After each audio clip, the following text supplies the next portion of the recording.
E aí, tá gostando dos relatos? Então o que você acha de deixar um like aí no vídeo, hein? Gosta dos relatos? Deixa o seu like, mesmo que seja nos cortes.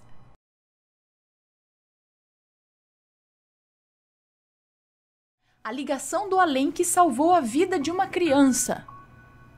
Olá, Aninha. Desde já aviso que vou trocar todos os nomes das pessoas envolvidas para facilitar a leitura. Muito obrigada. Vou contar esse relato porque essa é uma das histórias mais bonitas que já ouvi na minha vida. Um relato do bem. Me chamo Fulana, tenho 30 anos e moro em Palmas, no Tocantins.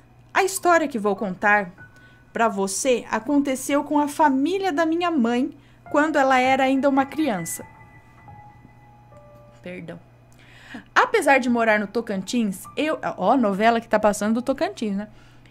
Apesar de morar no Tocantins, eu e minha família materna somos de Goiás. Meu pai não era brasileiro, como você pôde perceber pelo nome estranho. Eu nem me liguei no nome ainda, mas beleza. A família da minha mãe era muito grande, como as famílias de antigamente costumavam ser. Moravam numa mesma casa ela, a minha avó, Lúcia, meu avô Rubens e os outros 8 filhos do casal. Pensa! Os meus tios. Minha mãe é a filha de número 4. No início da década de 1960, meu avô vendeu a rocinha onde moravam e se mudaram para um então pequeno distrito no interior do estado, pois minha avó queria que os filhos estudassem. Vou omitir o nome dessa cidadezinha para preservar os envolvidos, pois acredito que muita gente ainda deve se lembrar do acontecido. Assim que se estabeleceu nesse local, o meu avô abriu uma vendinha. Um comércio desses de interior que vendia arroz, farinha e feijão direto da saca. Lembra como era? Além disso, ainda tinham remédios e outros itens de primeira necessidade, né? Tipo fumo de rolo, aspirina, AAS, pinga, essas coisas, enfim. As pessoas do interior devem saber como são essas pequenas birosquinhas. Não demorou muito para que o pequeno negócio do meu avô prosperasse e minha avó, para ajudar as pessoas mais humildes, dava aulas de alfabetização gratuitas na área da casinha deles. Logo que o governo começou a aumentar o número de telefones no Brasil, essa localidade recebeu o seu primeiro orelhão. Comodamente, o aparelho estreante ficou dentro da lojinha do meu avô por motivos de segurança dos equipamentos, que eram muito caros naquela época. Em cidadezinhas do interior, ainda é comum que os orelhões fiquem dentro dos pequenos bares e comércios. Pois bem, nessa cidade, como você já deve imaginar, todo mundo conhecia todo mundo. Era um daqueles povoados que só tem uma rua principal asfaltada, e que as casinhas, quanto mais afastadas, mais humildes são. Logo a notícia do telefone público se espalhou e os moradores ficaram felizes por poderem se comunicar com os parentes mais distantes de maneira mais rápida. Lembrando que isso foi na década de 60, é isso?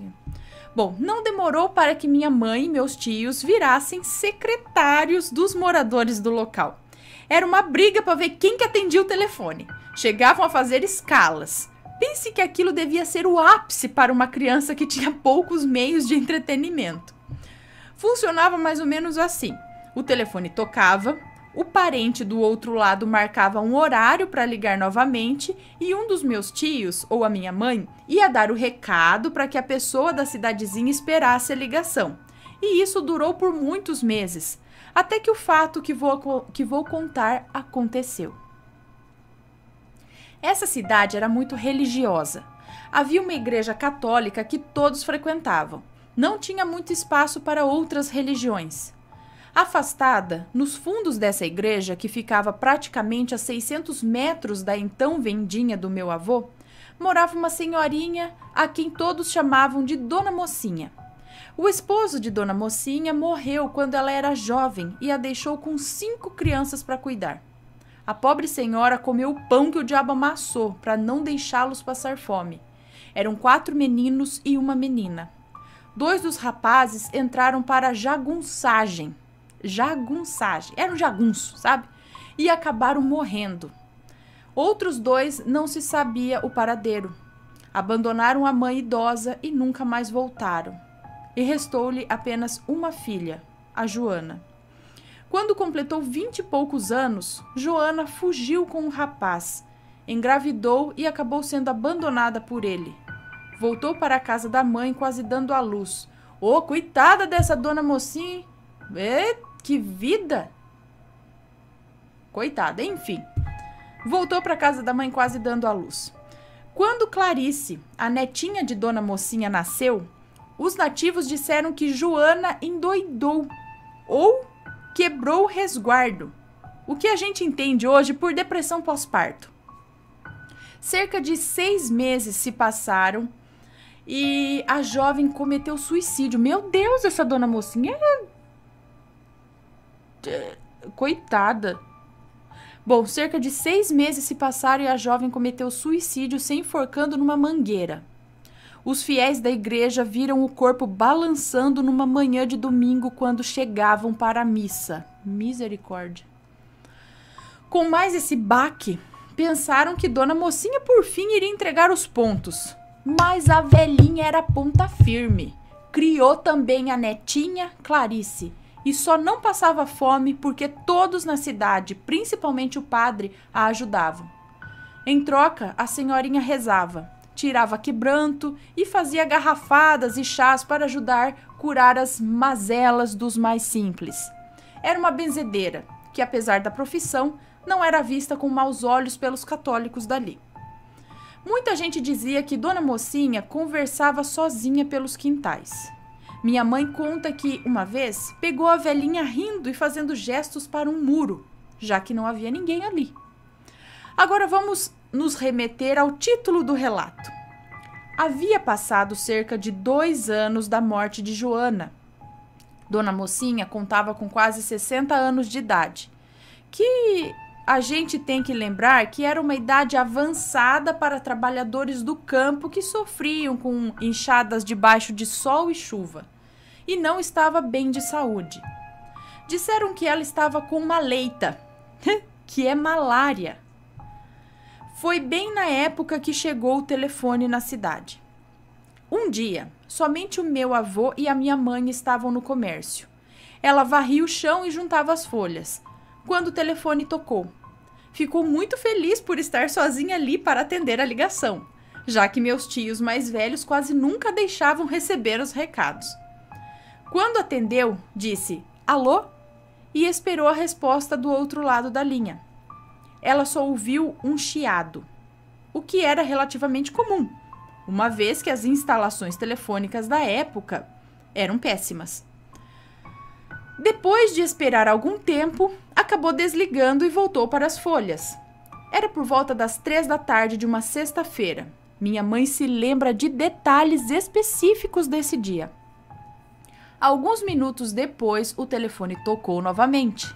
Do outro lado da linha, ela ouviu o som distante, como se estivessem falando muito longe do bocal. A voz era de uma mulher e parecia um sussurro que dizia "Socorro! Socorro!", intercalando com choro. Na hora, a minha mãe ficou borrada de medo, pois devemos nos lembrar que quase não havia trote na época, né? Ligações eram caras. Era realmente alguém pedindo socorro. Meu avô Rubens viu aquilo e tomou o telefone da mão dela. Quando ele colocou o telefone no ouvido, ouviu um grito medonho, gutural e distorcido que disse: "Vá atrás da dona mocinha!" Meu Deus! Esse grito foi tão alto que mesmo a minha mãe, estando longe, conseguiu ouvir um pouco e a ligação caiu. O mais interessante é que meu avô jurava que era a voz de homem, enquanto minha mãe ouviu uma voz de mulher. Mas que depressa, meu avô pegou meu tio mais velho pelo braço e o colocou para vigiar o mercadinho, subiu no cavalo e foi correndo na casa de dona mocinha, sem saber muito bem o que estava no caminho. Nunca ninguém havia ligado para a velhinha. Ele disse que se sentiu anestesiado, como se alguém tivesse tomado conta do corpo dele. Meu avô contou essa história igualzinho, sem mudar nada, até o dia de sua morte, Aninha. Quando chegou lá, ouviu o choro da Clarice. Bateu, bateu, bateu, sem que ninguém respondesse. Por fim, acabou arrombando a porta sem muita dificuldade. A cena que ele viu, nunca mais esqueceu. Nós, os netos, ouvimos isso várias vezes. Dona Mocinha estava caída no chão, de bruços, morta. Ela devia estar daquele jeito havia pelo menos uns 2 dias. O cadáver já estava com mau cheiro. Clarice estava visivelmente desidratada e faminta e se escondeu debaixo da cama quando vovô Rubens entrou. Ele então entrou em desespero e chamou o padre, que conhecia melhor a menina e que foi o único que conseguiu tirá-la debaixo da cama.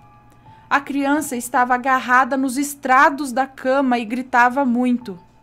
Com muito custo, olharam se havia algum machucado no corpo de Dona Mocinha e constataram que ela deve ter tido um infarto ou derrame, sem contar que ela já estava muito doente. Toda a cidade lamentou o ocorrido. Os moradores organizaram uma vaquinha e foi feito o enterro da sofrida senhora, sem que nenhum parente comparecesse. Clarice ficou morando com o padre até que foi adotada por uma família da região em um processo informal. Durante o velório, todo mundo ficou questionando meu avô. Afinal, como ele sabia que a velhinha havia morrido? O que o levou para lá?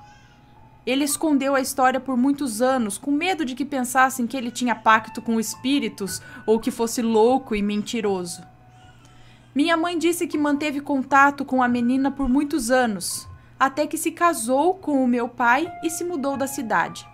Hoje, Clarice tem filhos e netos e já ouviu várias vezes a história da sua avó, tão corajosa e bondosa, e de como foi resgatada após essa misteriosa ligação.